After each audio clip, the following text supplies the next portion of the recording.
Si elle savait la raison de son voyage. Dans les ruelles brûlantes d'Abidjan, où le sang des rêves brisés coule plus vite que le pétrole sur le goudron, une jeune fille nommée Aminata fut vendue au mensonge le plus cruel. On lui promit le Canada comme un paradis de billets verts et d'hôpitaux lumineux. En réalité, on l'envoyait à l'abattoir. Trompée par un homme en costume rouge sang, elle monta dans l'avion avec l'espoir d'une vie meilleure pour sa mère veuve et son petit frère boiteux. Mais le ciel lui-même hurla sa trahison. Pendant des heures interminables, l'appareil fut secoué par une tempête démoniaque, tonnerre assourdissant, éclairs qui frappaient les ailes comme des lames divines, chute libre qui faisait vomir et prier les passagers dans le noir. Une voix ancienne murmura à son oreille que ce voyage n'était pas pour travailler, mais pour verser son sang pur. À l'arrivée, dans une maison isolée au bord d'un lac glacé, des silhouettes encapuchonnées l'attendaient sur un autel de pierre noire. Le couteau s'éleva pour la sacrifier et réveiller une entité ancienne dormant sous les eaux. Aminata crut mourir 1000 fois, trahie jusqu'à la moelle. Pourtant, par un miracle de foudre et de rage ancestrale, elle échappa au rituel, laissant derrière elle une maison en flammes et des secrets qui brûlent encore. Cette histoire est celle d'une innocence massacrée, d'un ciel vengeur et d'une vérité si violente qu'elle fait saigner le cœur. Si elle avait su la vraie raison de son voyage, elle aurait préféré se jeter dans la lagune ébriée plutôt que de poser un pied dans cet avion maudit. Aminata avait 19 ans et vivait dans un quartier populaire de Treichville, à Abidjan, où les tôles rouillées des maisons résonnaient des cris des marchands et des klaxons incessants des taxis. Sa mère, Fatou, veuve depuis que son mari était mort écrasé par un camion sur la route de Bassam, vendait du attiéké et du poisson braisé au grand marché de Treichville. Ses mains étaient calleuses, ses yeux creusés par les nuits sans sommeil, mais elle gardait encore un sourire fatigué quand Aminata rentrait le soir, un sac de riz ou quelques mangues sur l'épaule. « Un jour, ma fille, tu partiras loin d'ici. Tu nous sortiras de cette boue. Tu deviendras quelqu'un, » murmurait Fatou en caressant les cheveux tressés d'Aminata, comme si elle touchait déjà l'avenir. Ce jour arriva un matin d'avril, sous un soleil qui cognait comme un marteau sur l'enclume. Un homme élégant, costume noir impeccable, cravate rouge sang, se présenta à leur petite cour. Il s'appelait Monsieur Quadio. Il disait représenter une agence de recrutement international basée à Accra, avec des bureaux à Montréal. Il avait un dossier épais, des photos brillantes, gratte-ciel de verre qui perçaient les nuages, rues propres couvertes de neige, hôpitaux où même les pauvres recevaient des soins gratuits. Infirmière auxiliaire, Mademoiselle Aminata. Salaire de départ, 2900 $ canadiens par mois. Logement payé les 6 premiers mois. Visa de travail express, tout est arrangé. Il suffit de signer ici et de prendre l'avion. Aminata tremblait en lisant le contrat. Elle ne comprenait pas tous les termes en anglais, mais les chiffres dansaient devant ses yeux comme des lucioles. Avec cet argent, elle pourrait envoyer 600 $ chaque mois à sa mère. Acheter une maison en dur à Yopougon. Faire opérer la jambe de son petit frère Kofi, qui boitait depuis qu'un mototaxi l'avait renversé à l'âge de 7 ans. Finir les études qu'elle avait abandonnées pour aider au marché.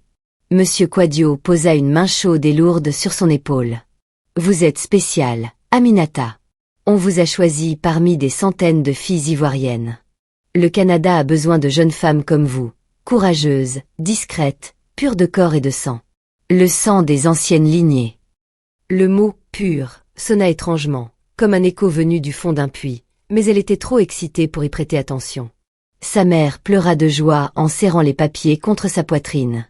Tout le quartier de Treichville vint fêter le départ. On tua un mouton, on prépara du foutou banane et de la sauce graine, on chanta et dansa jusqu'à l'aube sous les lampadaires qui clignotaient. Personne ne remarqua que M. Quadio ne laissait aucun numéro fixe, seulement un WhatsApp qui cessa de répondre 2 jours après la signature. Le billet arriva par coursier express, départ d'Abidjan via Paris, arrivée à Montréal. Aminata serra contre elle son petit sac à dos contenant tout ce qu'elle possédait, 2 pagnes wax colorées, 3 robes simples, une vieille Bible aux pages cornées, une photo de sa mère et de Kofi souriant devant la lagune, et le collier de perles rouges et noires que sa grand-mère lui avait donné avant de mourir en murmurant d'une voix cassée. « Protège-toi des hommes qui promettent la lune, car la lune cache souvent des dents. » Si elle avait su. Si seulement elle avait su la vraie raison pour laquelle on l'avait choisie. À l'aéroport international Félix Houphouët-Boigny de Port-Bouët, l'ambiance était électrique. Les agents de sécurité la laissèrent passer presque sans contrôle. Priorité aux travailleurs qualifiés pour le Canada, avait dit l'un d'eux avec un clin d'œil complice. Aminata monta dans l'avion pour Paris, le cœur battant la chamade.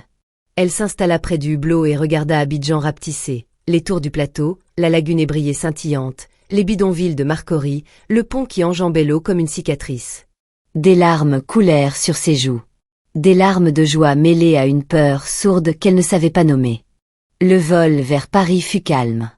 À Roissy-Charles de Gaulle, elle changea d'appareil pour le long courrier vers Montréal. Un Airbus A330 massif, presque plein. Elle avait le siège 41B, au milieu.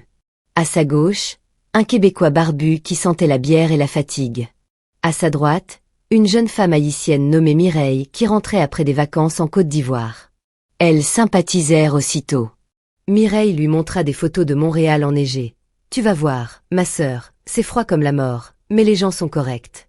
Et le travail, ça paye bien. » L'avion décolla à 23h10.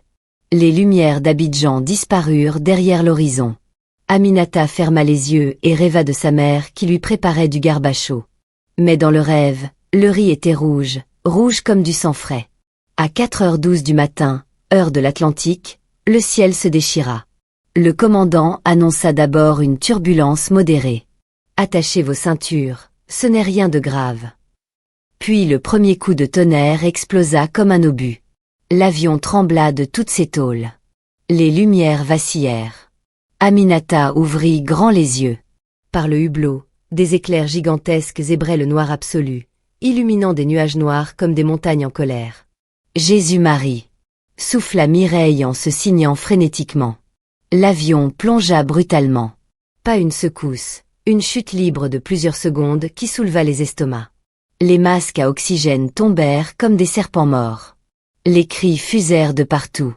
Des enfants hurlaient à s'en casser la voix. Une femme enceinte vomit sur son voisin. Le Québécois serra les accoudoirs jusqu'à les faire craquer. « C'est pas normal.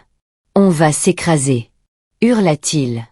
L'appareil remonta violemment, puis replongea encore. Et encore. Sans cesse. Les pilotes luttaient dans le cockpit, mais les passagers ne le savaient pas. Aminata sentait son cœur remonter dans sa gorge. Elle serrait la main de Mireille si fort que leurs jointures blanchissaient. Un éclair frappa l'aile droite avec un bruit assourdissant.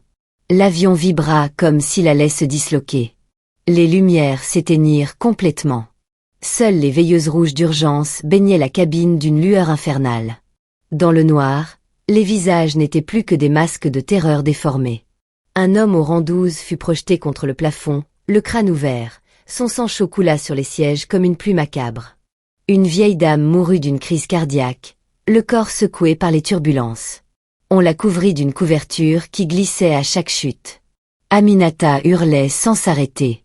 Elle pensait à sa mère qui dormait peut-être en ce moment à Trècheville, ignorant que sa fille unique était en train de mourir dans le ciel au-dessus de l'océan. « Maman, pardon, je ne voulais pas te laisser seule. Kofi, mon petit frère. » Et alors, au milieu du chaos, alors que l'avion piquait du nez pendant 8 interminables secondes, une voix rauque, ancienne, venue du fond des âges, murmura directement dans son crâne. « Ils t'attendent, petite Aminata. Ils t'ont choisi pour ton sang. Le sang pur de la dernière fille du clan des gardiens de la lagune. Si tu savais la vraie raison de ton voyage, tu te jetterais par ce hublot tout de suite plutôt que d'arriver vivante. » Aminata rouvrit les yeux en sursaut. Personne n'avait parlé. Mireille priait en créole, les lèvres tremblantes. Le tonnerre continuait à rugir comme un dieu enragé. L'avion tombait, remontait, tombait encore. Pendant plus de 4 heures. 4 heures d'enfer où chaque seconde semblait la dernière. Dans un des moments les plus violents, Aminata crut voir par le hublot une silhouette immense, noire, ailée, membraneuse, qui suivait l'appareil comme un prédateur. Elle cligna des yeux. La forme disparut dans un éclair. Enfin, après une éternité de terreur, la tempête s'apaisa. L'avion se stabilisa. Les lumières revinrent faiblement. Les passagers applaudirent faiblement, certains pleuraient, d'autres s'embrassaient en tremblant. Mireille serra Aminata contre elle. « On a survécu, ma sœur. Le bon Dieu nous a gardés. » Mais Aminata ne se sentait pas gardée. Elle se sentait marquée au fer rouge. Comme si quelque chose d'ancien avait posé son empreinte sur son âme pendant que le ciel essayait de les tuer. L'avion atterrit à Montréal-Trudeau à 7h45, avec 7 heures de retard. Aminata descendit comme une morte vivante. Ses jambes flageolaient. Elle passa la douane sans encombre. Son visa, travailleur qualifié, était parfait, trop parfait, comme fabriqué par des mains expertes dans l'ombre. Un homme l'attendait à la sortie des arrivées. Grand, blanc, costume noir, lunettes fumées même dans le hall éclairé. Il tenait une pancarte. Aminata, agence Quadio. Bienvenue au Canada, mademoiselle. Je suis Marc. Votre chauffeur. L'hôpital vous attend demain pour la formation. Mais d'abord, on va vous installer dans votre logement temporaire. Aminata le suivit, épuisée. La Mercedes noire aux vitres teintées roula longtemps. Montréal défilait, gratte-ciel, neige sale sur les trottoirs en avril, passants pressés. Puis ils quittèrent la ville. La route devint sombre, bordée de forêts denses et de lacs encore gelés. Ce n'est pas la direction du centre-ville, murmura Aminata, une pointe d'angoisse dans la voix. C'est un raccourci, ne t'inquiète pas, répondit Marc sans sourire, les yeux fixés sur la route. Ils arrivèrent devant une grande maison victorienne isolée, au bord d'un lac noir et profond. Pas d'hôpital. Pas d'appartement lumineux. 3 autres hommes en noir les attendaient sur le perron, silencieux comme des tombes. Aminata sentit le piège se refermer comme une mâchoire. Où est l'hôpital? Où est mon logement? Marc se tourna vers elle et enleva lentement ses lunettes. Ses yeux étaient jaunes, inhumains, comme ceux d'un fauve affamé. Il n'y a jamais eu d'hôpital, Aminata. Il n'y a jamais eu de travail. Tu es venue pour une seule et unique raison. Ils la saisirent brutalement. Elle cria, se débattit comme une bête sauvage, griffa, mordit. Ils étaient trop forts. Ils la traînèrent à l'intérieur. La maison puait l'encens âcre et le sang séché. Au centre du grand salon, un autel circulaire en pierre noire gravé de symboles anciens et terrifiants. Des bougies rouges allumées. Et au milieu, un grand couteau courbe, tranchant comme la mort elle-même. Autour de l'autel, 12 personnes encapuchonnées en robes noires. Hommes, femmes, vieux, jeunes, tous Canadiens blancs. Ils commencèrent à chanter dans une langue gutturale, mélange de latin pourri et de cris d'animaux nocturnes. Marc, ou quel que soit son vrai nom, lui arracha violemment son collier de perles rouges et noires. Tu es la dernière, Aminata. La dernière descendante du clan des gardiens de la lagune ébriée. Ta grand-mère a fui la Côte d'Ivoire il y a des décennies pour cacher cette lignée. Mais nous l'avons retrouvée. Ton sang pur, vierge, contient la clé. Le portail ne s'ouvre qu'avec le sang d'une fille ivoirienne de cette lignée. Il réveillera celui qui dort sous le lac Saint-Laurent depuis 1000 ans. Un ancien dieu oublié, affamé de sacrifices. Aminata hurla à s'en déchirer la gorge. On lui déchira ses vêtements. On l'attacha nu sur la pierre froide. Le couteau s'éleva lentement dans la lueur des bougies. Les chants montèrent en intensité. Elle pleura toutes les larmes de son corps, supplia, appela sa mère, son frère, les ancêtres. Maman, je ne voulais pas. Kofi, pardonnez-moi, je ne savais pas. Le couteau descendit vers sa poitrine. À cet instant précis, un coup de tonnerre assourdissant éclata dehors, alors que le ciel était parfaitement clair. La foudre frappa exactement le toit au-dessus de l'autel. Le plafond explosa dans une gerbe de feu et de tuiles. La foudre toucha le couteau, qui fondit dans la main de l'officiant en hurlant. L'autel se fissura comme du verre. Les chaînes qui retenaient Aminata se brisèrent net. Elle ne réfléchit pas. Nue, couverte de coupures et de sang, elle bondit comme une panthère. Elle courut vers la porte tandis que les encapuchonnés criaient, que certains prenaient feu, que la maison entière s'embrasait dans un enfer de flammes. Elle courut dans la forêt glacée. Les branches lui lacéraient la peau, la neige lui brûlait les pieds. Elle trébucha, tomba, se releva. Derrière elle, des torchers et des cris de rage. Il la poursuivait encore. Elle atteignit le lac. L'eau noire, glaciale, l'appelait. Elle plongea sans hésiter. Le froid lui coupa le souffle comme un coup de poignard. Elle nagea sous l'eau le plus longtemps possible, les poumons en feu. Quand elle remonta à la surface, elle était loin de la rive. Les torchers n'étaient plus que des points minuscules. Elle sortit de l'autre côté, tremblante, nue, à moitié morte. Elle marcha des heures à travers les bois, jusqu'à trouver une route départementale. Un camionneur la vit au bord de la chaussée, la couvrit de sa veste, appela la police en jurant. La police arriva. La maison avait brûlé jusqu'aux fondations. Aucun corps ne fut retrouvé. Aucune trace du culte. Comme si tout avait été effacé par le feu et par une force invisible.